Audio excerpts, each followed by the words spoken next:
আহ্বানকে গ্রহণ করবে না? তোমরা কি সেই মহান সত্তাকে ভয় করবে না, যিনি ঊর্ধ্ব জগৎ আর নিম্ন জগতের সমস্ত কিছুর উপর মহাপ্রতাপশালী, আর যিনি সীমা লঙ্ঘনকারীদের দমনের ব্যাপারে অতি কঠোর?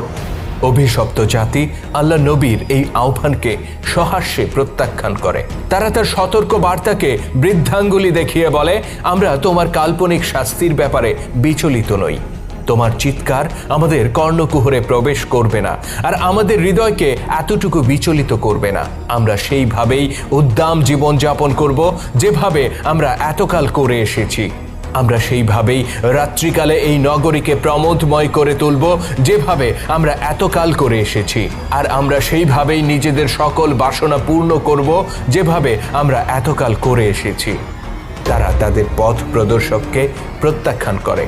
তারা তাকে তাদের পাপের নগরী ছেড়ে যেতে বলে আর তার সাথীদের উপর চড়াও হয়, আর এভাবে